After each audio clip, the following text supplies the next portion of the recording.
성경 말씀 로마서 8장 12절부터 17절까지 말씀을 보겠습니다.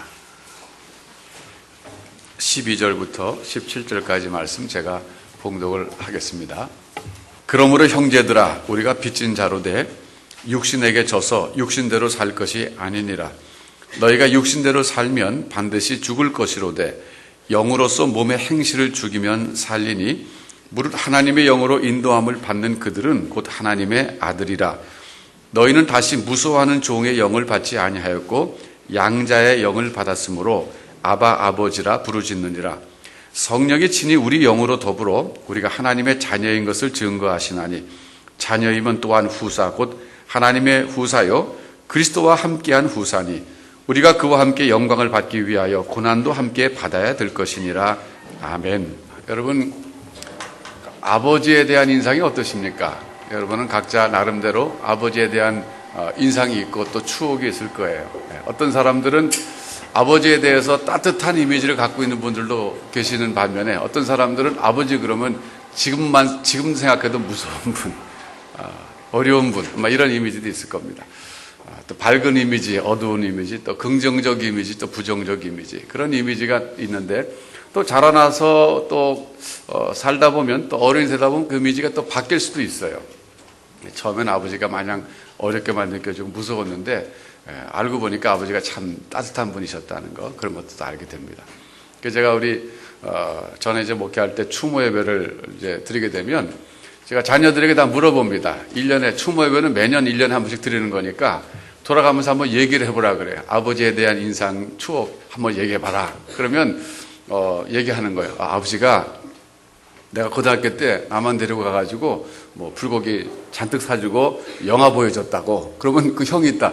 야, 그랬냐? 너만 보여줬냐? 그리고 또 과거 지나간 일이지만 또 시기가 나가지고서 섭섭하다 그러고 또 뭐 형은 형대로 아버지가 나에게 뭐 잘해준 것도 생각해서 얘기하고. 제가 아프게 해준 얘기는 하지 말라 그래요.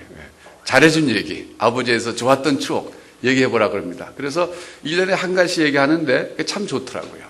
그러면은 그 식구들이 모여서 정말 추모가 되는 거예요. 우리 아버지가 참 그런 분이셨구나. 나한테 비록 불고기야 영화 안 보여주셨지만 그런 면이 있었구나. 그러면서 아버지에 대해서 다시 또 그리워지게 되고 아버지도 좋아하게 되고 가신 분이지만 그렇게 좋은 시간을 갖곤 했습니다. 그래서 매년 새로운 한 가지 생각해 놓으라 그래요. 제가 예배 인도하러 가기 전에. 그런데 여러분, 오늘 본문에 보면 우리 육신의 아버지뿐만 아니라 우리에게 하나님 아버지가 계시다고 얘기해 주고 있어요. 15절에 보니까 우리는 양자의 영을 받았기 때문에 아바 아버지라 부르짖느니라. 또 무소하는 종의 영을 받지 아니하였고 양자의 영을 받았다. 여기 지금 두 영이 좀 비교되고 있어요. 무소하는 종의 영이 있고 양자의 영이 있는데 이것은 무소하는 종의 영은 사탄의 영이다. 그렇게 볼 필요는 없고 이건 뭐냐면 하나님을 두려워하는 마음이라는 걸 해석할 수 있어요. 어떤 사람은 하나님을 아버지라고 생각하지 못하고 종의 신분으로 하나님은 엄청난 주인이시고 나는 정말 보잘것없는 하인에 불과하고 종 같은 존재이기 때문에 감히 하나님을 사랑한다거나 가까이 느끼지 못하고 무서워한다, 두려워한다. 그런 상태를 가리키는 것이고 양자의 영을 받았다는 것은 아버지를 하나님은 아버지라고 부르는 그런 내적인 상태라고 볼 수 있어요. 어쨌든 그런데 아버지라 부르짖으라 그랬고 16절에 보면 성령께서 친히 우리 영으로 더불어 우리가 하나님의 자녀인 것을 증거해 주신다. 그러니까 우리 안에 계시는 성령께서, 우리 안에 내주하시는 성령께서 나에게 내가 하나님의 자녀인 것을 확실히 깨닫게 해 주신다. 그런 얘기예요. 그래서 이 양자됨이라고 하는 말이 있어요. 양자됨. 여러분, 우리가 지금 로마서 8장을 하고 있는데 이 8장은 이제 성화 과정을 우리가 다루고 있는 거예요. 성화 과정, 구원의 과정 중에서. 근데 성화 과정은 성령께서 우리를 인도해 주시는 과정입니다. 그래서 여기 보면 14절에 보면 무릇 하나님의 영으로 인도함을 받는 그들은 그랬어요. 성화 과정은 어떤 과정이냐면은 성령의 인도를 받는 과정이다. 그랬어요. 여러분, 주석을 보면 여기 인도받는다고 하는 것은 아주 인격적으로 대화를 통해서 교제를 통해서 이끌어 가시는 방법이라고 설명해 주고 있어요. 그러니까 기계적으로 하는 것이 아니라 제가 지금 여러 번 반복합니다만 성령께서 우리 안에 내주하시면서 우리를 인도해 가시는 그 방법이 기계적인 방법이 아니라 인격적인 방법이라는 거예요. 그러니까 기계라고 하는 것은 뭡니까? 우리를 사물로 대하고 그저 명령하고 우리는 복종할 수밖에 없는 주종 관계보다 더한 관계가 기계적인 관계인데, 그런 관계가 아니라 참 교제하고 대화하고 우리 생각도 또 인정해 주시기도 하고, 성령께서 인도에 가실 때 우리가 또 그걸 거절할 수도 있다는 거예요. 노할 수도 있다는 거예요. 그러나 기계는 거절할 수가 없어요. 그런 방법으로 우리를 인도해 주시는데, 바로 그 성령께서 우리 속에서 너는 하나님의 자녀다 하는 그 확신을 우리에게 심어 주신다는 거예요. 그래서 우리가 하나님을 아버지라 부른다 그랬습니다. 근데 여러분, 이 아버지란 이 단어를 우리가 해석을 잘못할 때가 많아요. 아바라고 하는 말은 아빠라는 말이 아닙니다. 보통 우리 자녀들은 저보고, 우리 딸들은 저보고 아빠라고 부르거든요. 저는 우리 아버지 보고 한 번도 아빠라고 불러보질 못했어요.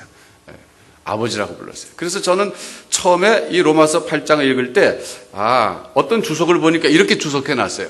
우리가 하나님을 아버지라 부른다. 그래서 이 아바라고 하는 것은 마치 어린아이가 아버지를 부를 때 아빠라고 하는 부르는 말과 같다. 이렇게 주석을 해놨어요. 그러면서 하는 얘기가, 그러면 그건 뭘 강조하는 겁니까? 그만큼 친근한 관계라는 거예요. 하나님과 나는 아버지와 자녀의 관계인데 아주 어린아이가 아빠 하는 것처럼 그렇게 친근한 관계를 나타내기 위해서 여기서 아버지라는 말을 썼다. 이렇게 주석을 해놨어요. 제가 그걸 처음 봤을 때 얼마나 은혜가 되든지. 왜냐하면 제가 한 번도 아버지를 아빠라고 불러본 적이 없었는데, 사실은 부르고 싶었는데 나오지가 않더라고요. 그런데 하나님께는 내가 아빠라고도 부를 수 있을 만큼 그렇게 친근한 관계다. 그러니까 얼마나 제가 좋았겠어요. 그래서 제가 한 번은 기도하러 나가서 새벽에 혼자 기도할 때 하나님 아빠 그래봤어요. 하나님 아빠. 그랬더니 느낌이 안 오더라고요. 혹시 여러분 하나님 아빠 그런 분 있어요? 한번 기도할 때? 한번 해보세요. 내일 아침에 나가서 하나님 아빠. 저는 그 개념이 없어요. 저한테는 아빠라는 개념이. 그래서 안 되더라고요. 그래서 이게 왜 안 될까? 다시 하나님 아버지 그러니까 또 되더라고요. 그렇게 기도했는데, 근데 이제 제가 그때 그 성경 그 주석을 제가 반대건 뭘 참고가 되지만 그 주석이 좀 틀렸어요. 여기서 아버지라고 하는 것은 이 아바라고 하는 단어가 아빠라고 하는 말보다는 아람어로 아버지란 뜻이에요. 그러니까 이 로마서가 헬라어로 기록됐거든요. 헬라어로 기록됐는데 이 아바라는 말은 아람어로 아버지란 뜻이에요. 근데 아람어는 그때 당시 예수님 당시에 유대인들이 주로 사용했던 언어가 아람어입니다. 그러니까 로마 교회는 이 유대인들도 있단 말이에요. 이방인도 있지만, 그러니까 헬라어를 쓰는 사람도 있지만은 쉽게 말하면 아람어를 쓰는 사람도 있는 거예요. 그러니까 그 사람들에게 좀 더 친근감도 있게 다가가기 위해서 하나님을 아버지, 아람어로 아버지, 아바라고 부르고 또 헬라어로 아버지라고 부른다. 그래서 아버지를 결국 반복한 거예요, 이것이. 아버지라고 부른다. 그렇게 반복한 이유가 뭐냐면 우리가 하나님을 이제 아버지라고 부를 수 있게 됐다는 것을 강조하기 위해서 아버지라는 표현을 쓴 겁니다. 반복법을 쓴 거예요. 그러면 하나님을 아버지라고 부르는 것이 뭐 이렇게 새삼스럽게 중요한 일이라고 해서 강조할 필요가 있었느냐? 강조할 필요가 있었어요. 우리는 지금 익숙하잖아요. 하나님 아버지라고 부르는 것이 굉장히 익숙하지만은 예수님이 주기도문을 가르쳐 주셨을 때 한번 생각해 보세요. 예수님이 주기도문을 가르칠 때 첫 번째 뭐라고 기도하라 그랬습니까? 하늘에 계신 우리 아버지여, 그렇게 기도하라 그랬거든요. 근데 하늘에 계신 우리 아버지라고 기도하라 그랬을 때 하나님을 앞으로 기도할 때는 우리 아버지라고 불러라, 이렇게 가르쳐 주신 거거든요. 하나님에 대한 새로운 호칭을 가르쳐 주신 거예요. 그러면 그 전까지는 기도할 때 하나님을 아버지라고 부르지 않았는가? 불렀습니다. 불렀는데 어떤 차원에서 불렀냐면은 하나님을 이스라엘의 국부, 그러니까 나라의 아버지로서 하나님 부른 거예요. 아버지라고 부른 거예요. 그러니까 어느 나라든지 가면은 국부가 있더라고요. 건국의 아버지죠, 말하자면. 그런데 이스라엘 백성들에게는 여호와 하나님이야말로 국부라고 했던 거예요. 나라의 아버지예요. 그런데 그것은 개인적으로 아버지라고 부를 수 있는 것은 아닙니다. 그러니까 이스라엘 백성들, 유대인들이 구약시대 때 하나님 앞에 나가서 기도할 때 하나님 아버지라고 부르는 것은 생각조차 못했던 일이라는 거예요. 그런데 예수님께서 제자들에게 기도를 가르쳐 주실 때 이제부터는 너희가 기도할 때 하나님을 아버지라고 불러라. 하늘에 계신, 물론 우리죠, 우리라고 하는 것은 개인의 아버지라기보다는 하나님의 백성들 전체를 가리키는 거예요. 하나님의 백성들 그 공동체에서 하나님을 아버지라고 부르라, 이렇게 가르쳐 주신 겁니다. 그러니까 굉장히 혁신적인 호칭이 되는 거예요. 그러니까 그 전까지는 하나님을 아버지라고 부를 수가 없었다는 거예요. 유대인들만 하더라도. 그러나 우리 주님께서 이제 주님이 오셔서 제자들에게 가르쳐 주실 때 아버지를 부를 때 이제는 하나님 아버지라고 부르라, 이렇게 가르쳐 주신 거예요.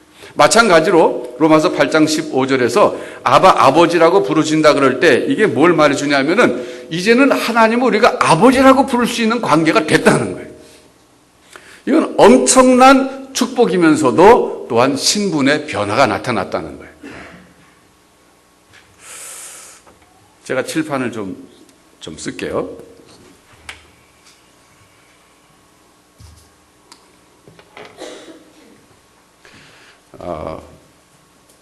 이제 우리 구원의 순서를 보겠어요. 성경에서 말하는 이 구원의 순서는요, 여기 이제 이순근이라는 사람이 있어요.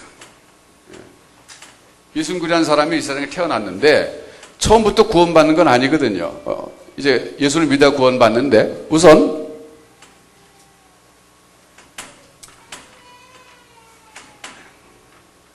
내 인생에 믿는 순간이 있잖아요. 처음. 하나님을 믿는 그 어떤 그 순간이 있어요. 저는 물론 이제 태어날 때 믿는 집안을 태어나가지고 한 번도 예수를 안 믿었던 순간이 없는 것 같아요. 제 기억에는.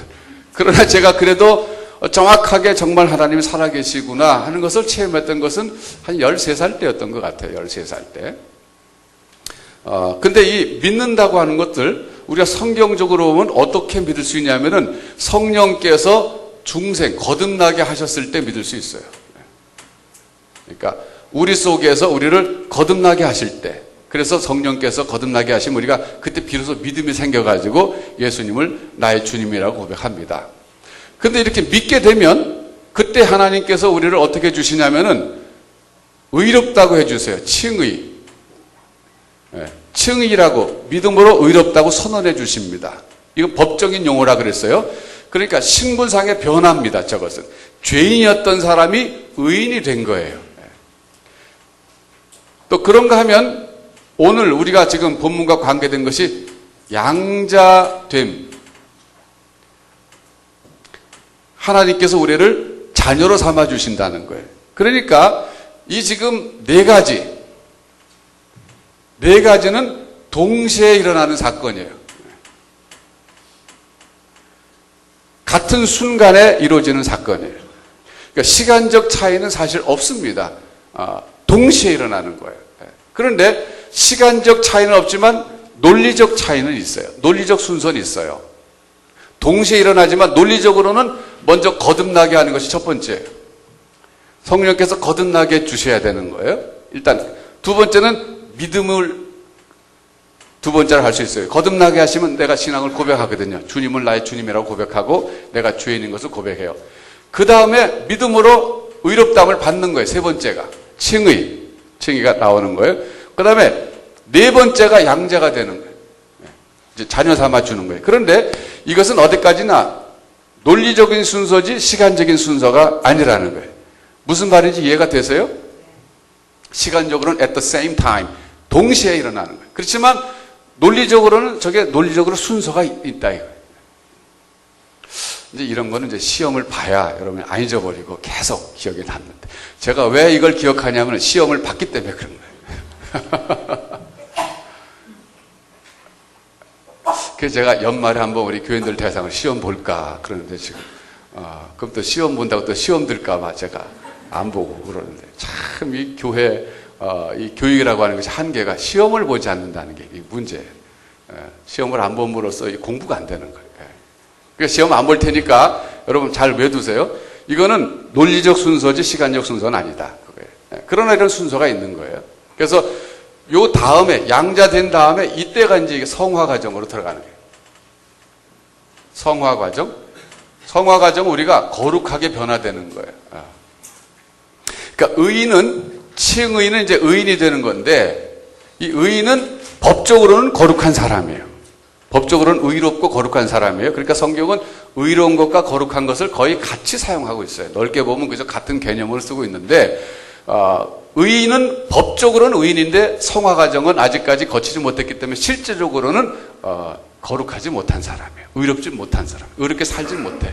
신분상의 변화는 왔어요. 제가 그래서 그때 무슨 예를 들었습니까?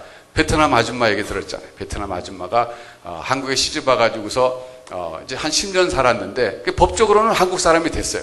그런데 딸도 둘 낳아가지고서는 잘 기르고 있는데 한국말은 아직까지 그렇게 유창하게 못한다 그랬잖아요. 다시를 다시 늘 그러더라고요. 그거를 고쳐주고 싶은데 안 되겠더라고요. 그러니까 그건 무슨 얘기냐면 법적으로는 한국 사람이 순간 되는 거예요. 법적으로 국적 변경하는 순간에 한국 사람 되는 거예요. 법적으로는. 그렇지만 실제로 한국 사람답게 한국말을 유창하게 잘하려면은 10년, 20년 계속 걸린단 말이에요. 마찬가지예요. 우리도 하나님께서 의롭다고 해주셔서 의인이 되는 것은 순간적인 거예요. 신분의 변화가 금방 일어납니다. 그러나 실제로 내가 의롭게 살아서 실제 의인이 되는 것은 평생 걸린다. 그게 성화 과정이라는 거예요. 그러니까 우리는 평생 우리가 살아있는 동안에 신분에 맞는 의로운 삶을 살려고 노력하는 거예요. 우리가. 거룩한 사람이 되려고 노력하는 것이 필요해요. 그런데 양자점도 마찬가지예요. 이건 또 하나의 신분의 변화예요. 하나님의 아들이 아니고 하나님의 자녀가 딸이 아니었다가 내가 여기 보면 종의 아까 무수하는 종의 영이라고 하는데 저식으로 말하면 종이었다가 이제는 자녀가 됐다고 하는 신분의 변화가 또 일어난 거예요. 이제는 자녀가 된 거예요. 자녀가. 법적으로는 자녀가 됐는데 실제 하나님의 자녀답게 신분에 걸맞는 삶을 살기 위해서는 일생 동안 또 성화 과정이 필요하다는 거예요. 이것이 성화 과정이에요. 그런데 이때는 성령께서 내주하시면서 인도해 주신다. 그래서 이 과정에서 성령께서 우리 인도해 주시는데 그것이 기계적인 인도가 아니라 뭐라 그랬어요? 인격적인 인도다. 그 말은 뭐예요? 내가 순종하지 않을 수도 있고요. 인도에 가시는데 싫습니다. 나 그렇게 안 갈래요. 그렇게 할 수도 있다는 거예요. 그럴 때 성령께서 말할 수 없는 탄식으로 우리 속에서 탄식하시면서 기다려주시고 깨닫게 하시고 그리고 또 이끌어 가신다는 거예요. 그런데 그런 과정에서 성령께서 오늘 본문에서는 우리가 하나님의 자녀라고 하는 것을 확신시켜 주신다 이거예요. 내 영으로 더불어 자녀라고 하는 것을 확신시켜 주신다. 그게 오늘 15절에 나오잖아요. 16절하고 성령이 친히 우리 영으로 더불어 우리가 하나님의 자녀인 것을 증거해 주신다. 그런데 여기서 양자가 되는 것을 조금 더 생각해 보겠어요. 양자가 되는데 두 가지 의미에서 우리를 하나님께서 양자로 삼아 주셨어요. 하나는 법적으로 양자로 삼아 주셨어요. 이건 뭐냐면 예수 그리스도 안에서 우리가 예수님을 믿을 때 의인이 된다고 해주신 것처럼 법적으로 의인이 된 것처럼 법적으로 양자를 삼아 주신다. 그런 얘기예요. 그래서 우리도 신분상에 우리가 법적으로 양자가 된 거예요. 여러분 집안에도 아마 양자 그런 그 경험하신 분들 계실 거예요. 요즘 한국에서도 양자로 입양하면 호족의 양자가 등록이 됩니다.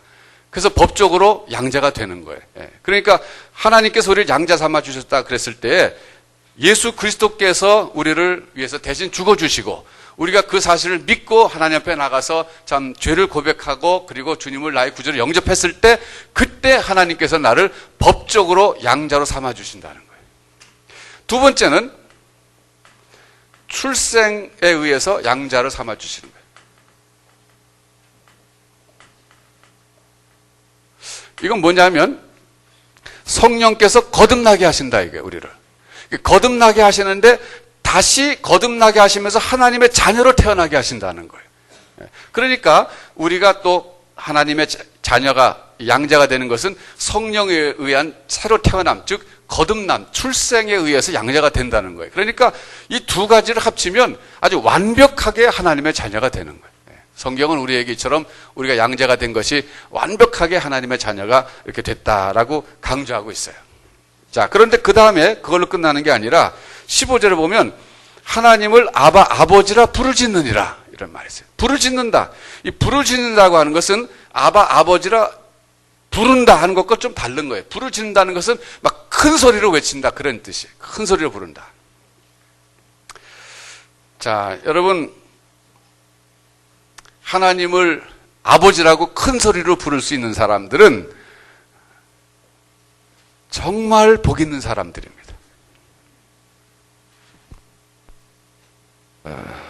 그런데 이 하나님 아버지에 대한 이미지가 내가 자라날 때 내 육신의 아버지에게서 많이 영향을 받는다. 이런 연구 결과가 나왔어요. 제가 트리니티에서 공부할 때 양승헌 목사님이라고 하는 분이 계셨는데 이분이 이제 논문을 쓰는데 뭘 논문을 썼냐면 육신의 아버지가 이 아이들의 하나님 아버지에 대해서 영향을 끼치는 그 정도, 어느 정도 영향을 끼치는가 이거를 연구하셨어요. 그래가지고서는 우리 둘째 딸 수아도 인터뷰 그분이 하셨는데 둘째가 그때 뭐 초등학교 한 3학년 때인가 이때 이제 인터뷰를 했어요. 나중에 인터뷰하고 나서 우리 수아가 아주 아버지에 대해서 밝은 인상, 좋은 인상 갖고 있다고 저한테 얘기해 주더라고요. 그래서 제가 참 고맙더라고요. 제가 우리 아이를 기를 때 항상 염두했던 건 뭐냐면 이 아이들이 하나님 아버지에 대한 인상을 1차적으로는 나를 통해서 갖게 된다는 그런 생각을 제가 항상 하고 있었습니다. 왜냐하면 제가 옛날에 그걸 다 배웠거든요. 그래서 배웠기 때문에 내가 중요하다. 내가 자녀를 기를 때 뭐 우리 애들에게 내가 뭘 여러 가지 가르쳐 주는 것보다 하나님 아버지가 어떤 분인가 하는 것을 얘가 나를 통해서 1차적으로 경험한다는 거예요. 그래 내가 얼마나 중요합니까? 내 역할이. 그래서 제가 우리 아이들에게 항상 이렇게 말했어요. 아빠는 너희를 무조건적으로 사랑한다. unconditional. 무조건적으로 사랑한다. 너희가 아무리 잘못해도 아빠는 절대 너희를 내 딸이 아니다. 그런 말 안 할 거야. 항상 사랑하고 그리고 너희를 잃어버렸을 때는 너희가 북극에 가 있으면 내가 북극까지 가서 찾아올 거고 남극 가서 잃어버렸다고 내가 남극 가서 찾아올 거고 반드시 아빠가 너 찾으러 간다. 걱정하지 말아라. 제가 그 얘기를 했어요. 왜냐하면 우리 둘째를 한번 잃어버렸던 경험이 있거든요. 그러니까 애들에게 그래서 하나님의 그 무조건적인 사랑, 하나님의 참 끝까지 붙잡고 변치 않은 그 사랑에 대해서 제가 아버지로서 걔에게 심어주고 싶었어요. 그래서 이제 그렇게 늘 노력을 해왔는데 그 양성원 목사님의 둘째를 인터뷰하고 나신 다음에 그 수아가 아빠에 대해서 아주 참 좋은 그런 인상 갖고 있다고 해서 제가 얼마나 감사했는지 몰라요. 요전에 추수감사 이랬잖아요, 미국에서는. 한국에서는 이제 추석을 지내지만 거의 땡스기빙 데이를 이제 명절을 지키는데 그날 이제 제가 전화를 했어요, 우리 딸, 수아한테. 근데 이제 전화를 하는데 걔가 그러더라고요. 자기가 아빠를 새삼스럽게 존경하게 됐다, 그러더라고요. 그래서, 그거 당연한 얘기 아니냐, 제가 그랬는데. 얘기 좀 해봐라, 그랬더니. 걔가 지금 고든 코넬 그 신학교에서 공부하고 있거든요. 근데 거기 이제 한국에서 유학 간 목사님들이 많이 계신 거예요. 목사님들이 이제 결혼해갖고 아이들도 데려갔으니까 자기가 옛날 생각이 난대요. 우리 아빠가 내가 저 집에 졸했을 때 저 목사님처럼 데리고 이렇게 공부를 왔겠구나. 그런데 자기가 그 목사님들 살아가는 거 지금 보니까 굉장히 스트레스를 받으시는 것 같다는 거예요. 우선 영어로 공부하니까 힘들지요. 또 아이들 또 돌봐야 되니까 또 아빠로서 역할도 해야 되죠. 또 교회 가서 목회하면서 또 목회를 해야 되는데 또 설교를 해야 되고 사역을 하면서 하니까 힘들죠. 그거 보니까 와, 정말 자기가 볼 때 목사님들이 스트레스를 많이 받는 게 보인다는 거예요. 그래서 자기가 그때 아빠를 생각해 봤대. 옛날에 아빠는 어땠나? 그랬더니 우리 아빠는 스트레스를 하나도 안 받는 것 같더래요. 그러면서 자기가 아빠를 존경하게 됐다 그러더라고요.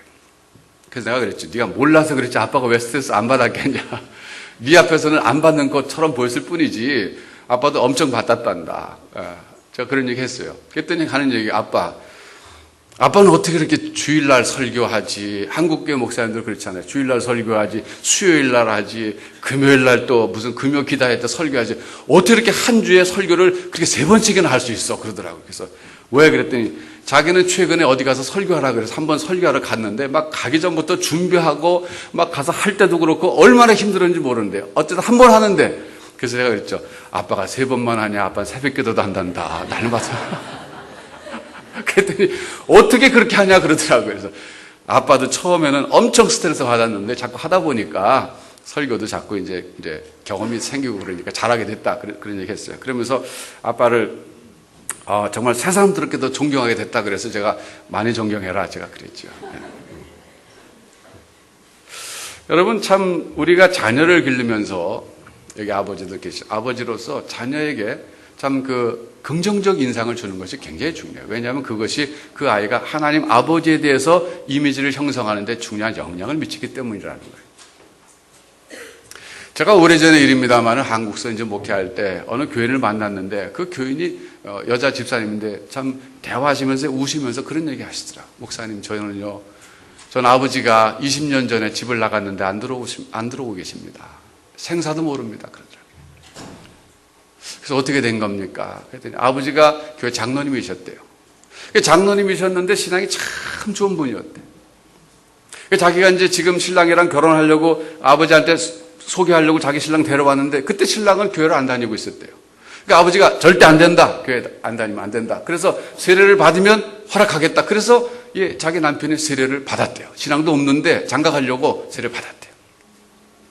그러고 나서 얼마 있다가 아버지가 사업이 실패해가지고 그냥 집을 나가셨는데 지금까지 소식이 없던 20년이 됐는데 그러면서 지금도 그 아버지가 이해할 수 없어서 자기 그런데다가 그런 아버지의 모습을 본 자기 신랑은 지금까지도 신앙생활 잘 안 한다 이거예요.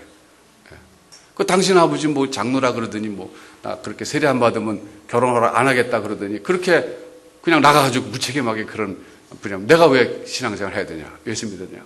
예수 안 믿는데요. 그러니까 자기는 이중으로 고통스러운 거예요. 아버지가 나가서 안 들어오시니까 아버지도 원망스럽고 또 남편은 또 그렇다고 또 예수 안 믿으니까 그것도 속상하고 그래서 그거 우시더라고요. 그러니까 여러분 참 우리가 나이가 들면서 아버지를 조금 더 이해하게 되죠. 인생을 살다 보면 우리가 참 20대 때 30대 때 이해하지 못했던 아버지도 우리 40대 50대 더 60대 이상 되면 더 이해하게 됩니다. 그래 아버지도 연약한 인간이니까 그랬지. 아버지를 이해하게 되고 이해하게 되면 또 아버지가 나에게 준 어떤 상처나 잘못이 있다 그래도 또 용서하게 되는 거예요. 근데 그것이 굉장히 중요한 거예요. 이 아버지에 대한 깨달음은 참 시간이 가면서 점점 많이 깨달아지는 것 같아요. 어머니는 이제 우리가 늘 가까이 지내니까 잘 알았지만 아버지는 상대적으로 몰랐잖아요. 우리 세대 때. 제가 요전에 마닐라에 갔었어요. 마닐라에 갔더니 이제 그 포럼 때문에 갔었죠. 한인 디아스포라 포럼에 갔다가 포럼 다 끝나고 오후에 이제 마닐라 이제 투어를 관광을 시켜주는 거예요. 마닐라라는 도시를 그 주최 측에서 데리고 다니는데 한 군데 갔더니 스페인 사람들이 진 그 오래된 빌딩 안에 그 식당이 있더라고요. 이제 거기 이제 뷔페 식당인데 거기를 데려갔어요. 그래서 이제 모처럼 그 포럼장에서 그 밥 먹다가 그런 데 가니까 또 맛있잖아요. 그래서 이제 음식도 맛있겠지 먹고 있는데 테이블에 앉아 있는데 그 필리핀 사람들이 두 명이 기타를 들고 오고 한 사람은 그 콘트라베이스 들고 오더라고요. 오더니 우리가 한국 사람인 걸 알더니 한국 노래를 막 부르더라고요, 거기서. 그래서 제가 참 재밌게 봤어요. 이 한국 사람들 이렇게 환영해 주는구나. 한국 사람들 이렇게 많이 오나 보구나. 이제 그랬어요. 그런데 노래를 그 사람들이 다 한국 노래 부른 다음에 제가 신청곡을 하나 해도 되냐 그랬더니 하라고 그래요. 그래서 안악 좀 불러보라 그랬지. 안악. 아세요, 안악? 안악 아는 거 보면 저하고 같은 제너레이션. 모르는 사람들은. 안악은 필리핀 따갈로그로 부른 노래인데 아버지에 대한 노래예요. 아버지. 그래서 한국에서 한동안 유행했었어요. 번역돼가지고 아버지 말씀은 없어도 참 아버지가 나를 사랑했던 거 이제 알겠다 그러고 아들이 커가지고서 옛날에는 어려웠던 아버지, 무서웠던 아버지가 알고 보니까 참 자상했다고 하는 것을 이렇게 고백하는 그런 노래예요. 굉장히 아주 심금을 울리는 그런 노래입니다. 한국에서 유행됐었어요. 들어보시면 손 들어보세요. 꽤 되네. 대화가 되겠네. 제가 그 노래 불러보라 그랬더니 이 사람들이 그 노래는 안 불러봤나 봐요. 그 레퍼토리 아마 없었나 봐. 그런데 그 리더가 해보겠다 그러더라고요. 그래 팁 받을 거 아니에요, 그 사람들. 그러니까 잠깐 서로 이렇게 얘기하더니 노래를 부르는 거예요. 근데 따갈로그로 부르는 게 그래야 그 원래 그 노래 맛이 나잖아요. 정말 잘하더라고요. 제가 아는데 그래서 딱 듣고 나서 제가 기분 좋아가지고 팁을 줘야 되겠는데 일부러 그 필리핀 돈이 있었는데 제가 한국 돈을 꺼냈어요. 10,000원짜리 이렇게 꺼내가지고 이거 주면서 이거 받겠냐 했더니 받겠다 그러더라고요. 그 10,000원짜리 알아보더라고요. 얼마나 한국 사람들이 가서 많은 돈을 줬어요. 그랬더니 그 10,000원짜리가 그게 적지 않은 액수라는 걸 아는 거예요. 그러니까 우리 그 옆에 있는 필리핀 목사님들, 필리핀 선교사님들이 목사님 그거 너무 많은 돈이에요. 팁 주기에는 그러더라고. 그 나라 이미 줘버렸는데 제가 그러고 몰라서 준 건 아니에요, 사실은. 제가 그분들을 볼 때 전부 40대 중반 됐겠더라고요. 머리도 좀 약간 희끗희끗하고. 그런데 저는 그 사람들에게 팁을 줄 때 거기에 딸린 자녀들이 보이더라고요. 내가 한 푼이라도 더 줘야지. 이 사람들 셋인데 10,000원짜리 줘봤자 3,334원 300 이렇게 해서 날아가실 텐데. 그래봤자 그 얼마나 되겠어요. 가져가봤자. 이 사람들이 집에 가면은 자식들이 기다리고 있을 거야. 돈 달라고. 그러니 나는 10,000원 그거 또 안 쓰면 되는 건데 어쨌든 내가 줌으로써 조금이라도 보탬이 되면 얼마나 좋겠어요. 그 사람들도 그걸 기분 좋게 봤더니 그 다음에 기분이 좋은지 시키지도 않았는데 막 여러 곡을 부르는데 라밤바 부르고 그러더라고요. 여러분, 아버지는 3세계의 공통적인 그런 사랑의 대상이기도 하고 미움의 대상이기도 하고 그래요. 우리는 인생을 살아오면서 이 아버지에 대한 이미지가 다 달라요. 그래서 여러분, 아버지에 대한 이미지가 좋게 형성된 분들은 그런 아버지를 주신 하나님께 감사하시고 그런 아버지께 감사하십시오. 그러나 설사 아버지에 대한 이미지가 참 부정적이에요. 난 아버지가 나에게 해준 게 별로 없는 것 같아요. 너무 상처만 주고 무섭기만 하고 지금도 생각하면은 보고 싶지 않고 이런 분이 계실지 몰라요. 그러나 설사 그렇다 할지라도 여러분들이 이제는 아버지를 이해하셔야 될 때가 됐고 또 이해하지 못한다 치더라도 하나님 아버지는 그런 분이 아니라는 사실을 잘 받아들일 필요가 있어요. 반면교사라는 말도 있잖아요. 내가 아버지에 대해서 이미지 나쁘다 그러면 그건 참 슬픈 일이지만 그래도 사실이니까 받아들이되 하나님 아버지는 그러나 나에게 정말 좋은 분이지 않겠느냐. 그러면서 거기서 또 우리가 위로를 받을 수가 있습니다. 그러나 저는 여러분들에게 권하고 싶은 것은 설사 아버지가 아무리 여러분들에게 아프게 할지라도 그 아버지에 대해서 좋은 걸 생각해 보시고 한번 이해해 보시려고 노력하시면 일단은 이해가 되는 면이 점점 많아질 거예요. 나이가 들면서. 그러면 그 아버지를 이해할 수 있고 또 이해할 수 있게 되면 또 용서할 수 있는 거예요. 그러면 결국 그것이 나에게 좋은 거예요. 내 내적인 상처가 치유받을 수 있으니까 좋습니다. 그래서 저는 하나님께서 우리 죄를 용서해 주셨는데 내가 아버지가 나에게 잘못한 거 용서 못 해주면 안 되죠. 그러니까 성경이 말하는 건 그거잖아요. 내가 너희를 용서한 것 같이 너희도 서로 용서하라. 그거 아니에요. 그러니까 그런 면에서라도 우리가 아버지에 대해서는 참 좋은 그런 이미지와 감정을 회복할 필요는 있습니다. 근데 어쨌든 여기서 우리가 다시 본문을 돌아서 볼 때 아버지에 대해서 나는 아버지가 하나님을 아버지라고 부르는데 좀 주저한다. 그런 분이 계실 거예요. 목사님 저는 하나님께 나가서 기도할 때 아직도 하나님 거기까지는 되는데 그 다음 아버지, 하나님, 아버지 요 소리는 안 나옵니다. 그런 분이 계실지 몰라요. 제가 실제로 그런 분들을 봤습니다. 특별히 남자분들 가운데 한 40대 이상 돼서 예수 믿은 분들은 하나님 아버지라는 소리를 참 힘들어하더라고요. 아버지라는 소리가 안 나온대요. 근데 하나님까지는 나온대요. 근데 하나님 아버지 이것까지는 아직 자기가 안 나온대요. 왜 그러는가? 그것은 믿어지지 않기 때문에 그런 거예요. 하나님이 나의 아버지라는 일단 팩트, 그 사실조차 내가 확신 못해서 그런 거예요. 일단은 하나님이 나의 아버지라는 것을 내가 확신하는 것이 중요해요. 성경에서 말하는 하나님이 나의 아버지라는 그 사실이 있거든요. 팩트 자체를 이해하는 게 중요합니다. 그런 다음에 아버지라고 자연스럽게 부를 수 있게 되고 또 아버지에서 느끼는 어떤 느낌이 따라올 수 있는 거예요. 그러니까 중요한 것은 사실을 이해하고 믿는 것이 참 중요합니다. 요즘 제가 이제 그 방법을 소개해 드린다면 하나님께서 나의 아버지라는 사실을 내가 어떻게 하면 확신할 수 있는가? 성경 말씀에서 그렇게 선언하고 있는 것을 잘 깨닫고 확신하면 됩니다. 제가 이 책을 하나 가져왔어요. 이 책은 이제 그 그리스도 없는 기독교라는 책인데 영어로는 이제 Christless Christianity라고 이렇게 되어 있는데 요즘 기독교, 이게 미국 사람이 쓴 책이에요. 근데 미국 사람이 미국 교회를 들여다볼 때 많은 사람들이 교회 안에 들어와 있고 교회가 여러 가지 설교도 이루어지고 성경 공부도 이루어지고 사역도 돌아가는데 그리스도가 빠진 것 같다라고 지금 이제 평가하고 있는 거예요. 그리스도가 빠졌다. 이게 그림도 일부러 이렇게 그랬잖아요. 최후의 만찬에서 예수님만 싹 빼버렸잖아요. 이렇게 그리스도가 빠진 거예요. 이건 무슨 얘기냐면요. 요즘 시대의 흐름이 그렇습니다. 요즘 시대의 흐름은 소위 영성의 시대예요. 어떤 영성이라고 하는 것은 단순히 지적인 것 같으면서도 어떤 신비한 체험을 강조하고 느낌을 강조하는 시대예요. 그래서 감정이 굉장히 감성이 중요한 시대입니다. 요즘 21세기가. 그런데 마케팅하는 사람들도 그래서 소비자들에게 물건을 팔 때 소비자 만족을 시키려고 그러지 않고 요즘 뭐 어떻게 하려고 그럽니까? 소비자를 감동시키려고 그래요. 이제 만족시켜 갖고서는 안 팔린다. 이게 소비자를 감동시키려고 그러는 거예요. 그러니까 감동이라는 게 결국 뭡니까? 이모션이래. 느낌으로 참 정말 좋다. 그 물건이 좋다. 지적으로 참 좋다. 이게 아니라 막 감동해가지고 야 정말 그거 너무 좋다. 이렇게 해야 마케팅이 된다는 거예요. 그런데 이렇게 21세기가 된 것은 이것은 흐름상 이렇게 됐다고 보는 거예요. 20세기가 끝나갈 때 그 2000년 서기처럼 되기 전에 1980년대, 1990년대에 소위 미래학자들이라는 사람들이 있잖아요. 미래학자들이 21세기에는 어떤 두드러진 특징이 있을 것이냐. 그리고 나름대로 연구해가지고 조사한 걸 발표했는데 그중에 공통적으로 말하는 게 뭐냐면 21세기는 영성의 시대가 될 것이다 그랬어요. 영적인 것을 더 추구하고 또 사모하는 그런 시대가 될 것이다 라고 예견했는데 거의 맞아떨어지고 있어요. 근데 그 사람들이 봤던 그 영성의 시대라고 그럴 때 영성은 뭐냐면 꼭 기독교적인 영성이 아니라는 거예요. 온갖 형태의 그 슈퍼내추럴한 것들, 이런 것들을 사람들이 좋아하는 그런 시대가 될 것이라고 말했는데 맞잖아요, 여러분.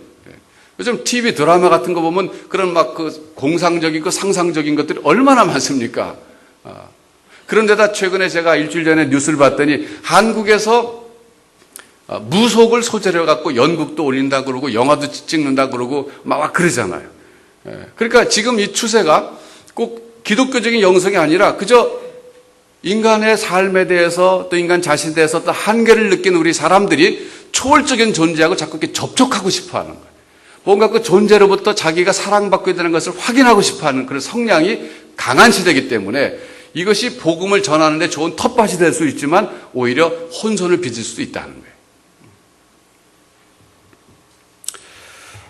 자, 그리스도 없는 기독교라고 하는 것은 사실은 이건 굉장히 심각한 문제가 있다는 거예요. 그래서 무슨 얘기냐면요. 오늘 약간 제가 한번 우리 보겠는데 아까 우리 복음서가 불렀잖아요. 나를 지으신 주님. 들어올 때 받았지 한번 보세요.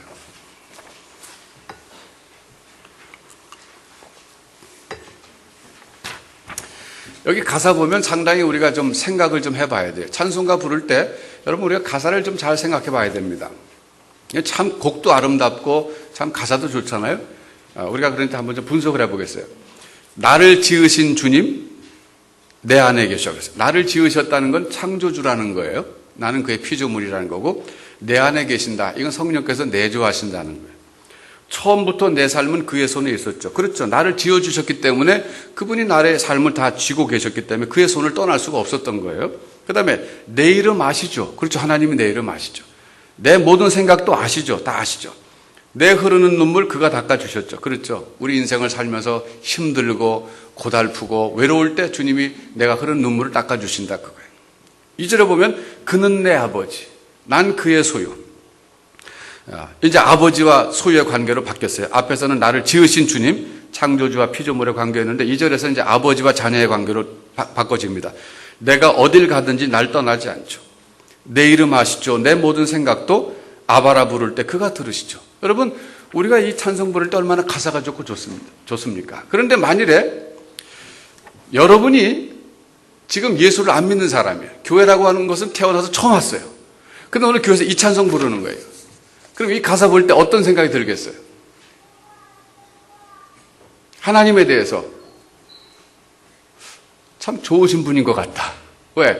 적어도 내 흐르는 눈물 닦아주시는 분이니까. 그렇지 않아요. 내가 얼마나 인생이 힘들고 고달픈데 그분이 내 눈에서 눈물이 흘릴 때 닦아주신다니까 얼마나 좋아요. 또 내 이름을 아신대요. 얼마나 좋아요. 아버지라고 하는 말은 조금 좀 약간 실감이 안 나지만 나를 지으신 주님, 그러니까 이해가 돼요. 그렇지. 그분 날 지으셨을 때. 창조주시니까. 처음부터 내 삶은 그의 손에 있었죠. 그래. 나는 태어날 때부터 하나님이 나를 함께 하셨다는 말도 공감이 될 수 있어요. 그러면서 뭐 그렇게 거부감 느껴지지 않은 찬송이에요. 근데 우리가 조심해야 될 것은 우리는 이 모든 그 아버지와 나와의 관계, 창조자 피조물의 관계 속에서 예수 그리스도를 통해서 하나님이 나의 아버지가 되어주셨고, 또 예수 그리스도 때문에 그분이 날 사랑해 주시고 내 눈물을 닦아 주신다는 것을 알고 부르니까 우리는 전혀 문제가 없는데, 만일에 그걸 모르는 상태에서 이걸 부르면 오해하기 십상이라는 거예요.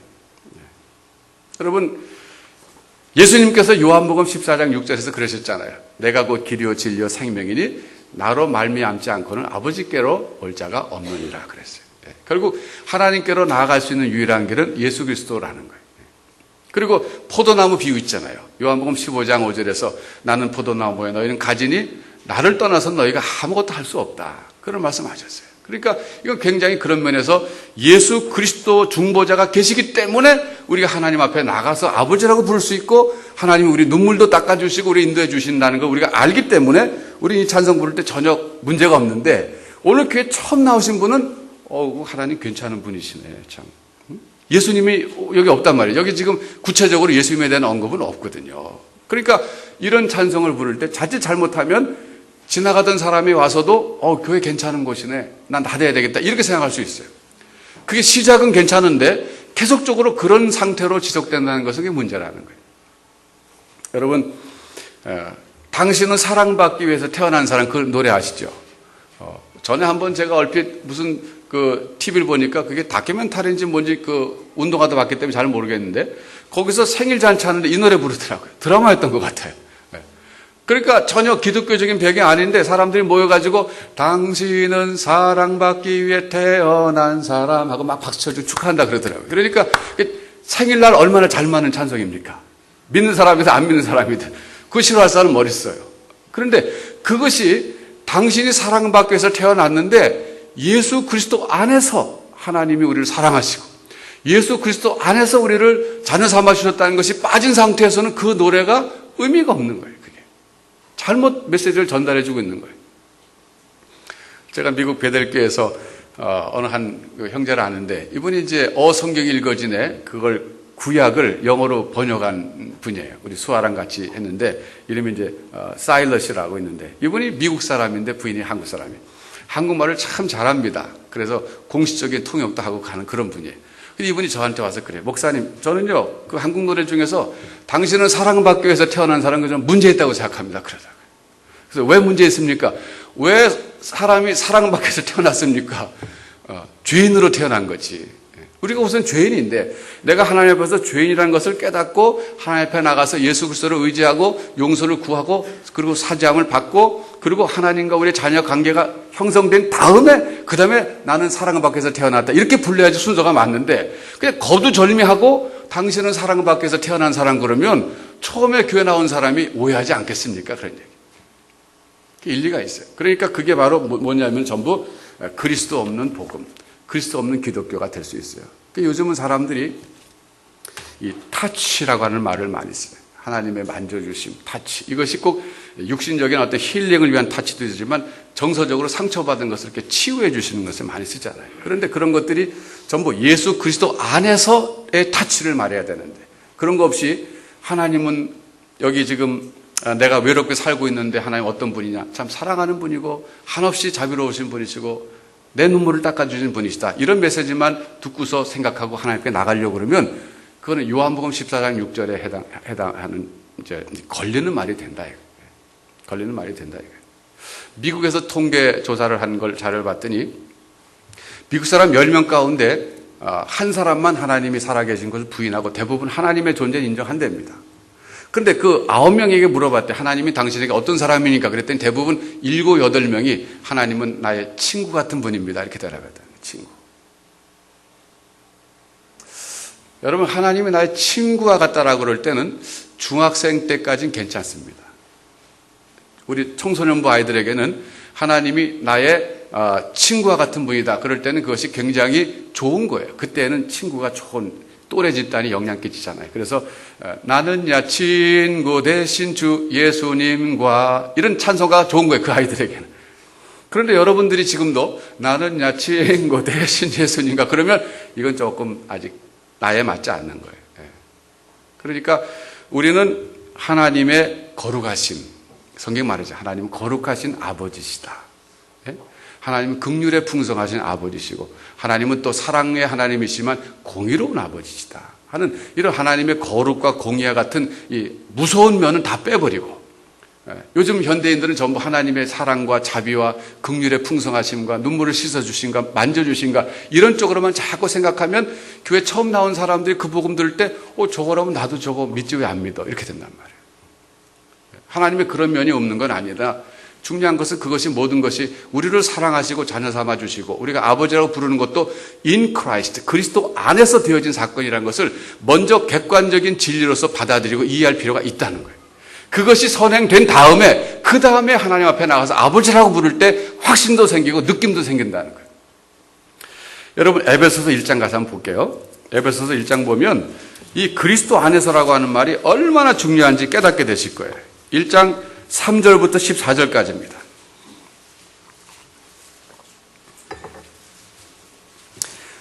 에베소서 1장 3절부터 14절까지 제가 한번 읽어드릴 텐데 여러분이 펜을 꺼내가지고 여러분 성경책에다가 줄을 좀 그어보시는데 예수 그리스도 안에서라는 말이 나올 때마다 밑줄을 그어보세요. 몇 번이나 나오나 한번 보세요.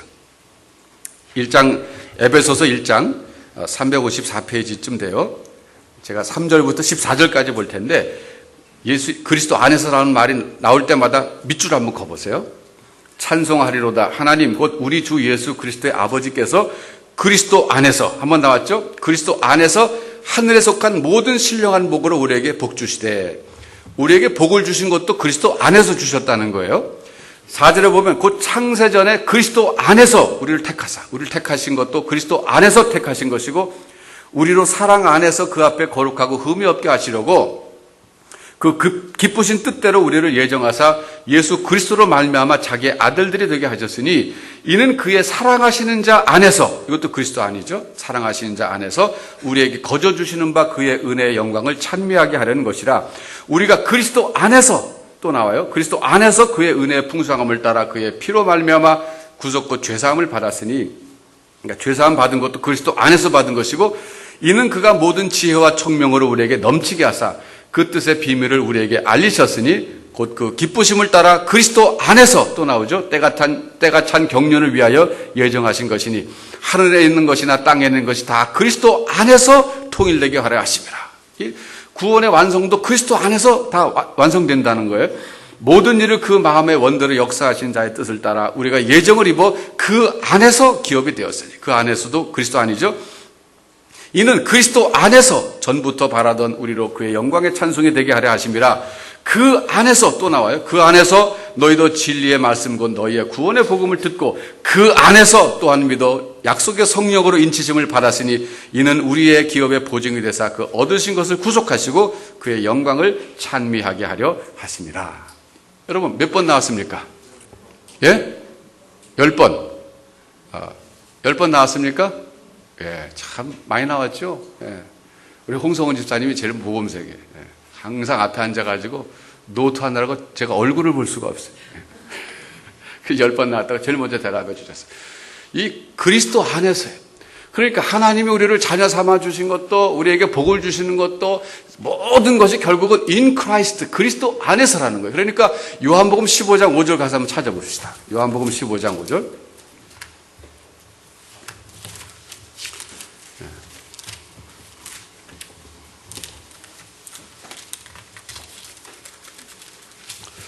요한복음 15장 5절. 자, 우리 같이 함께 읽겠습니다. 시작. 나는 포도나무요 너희는 가지니 저가 내 안에 내가 저 안에 있으면 이 사람은 과실을 많이 맺나니 나를 떠나서는 너희가 아무것도 할 수 없습니다. 바로 이 말씀입니다.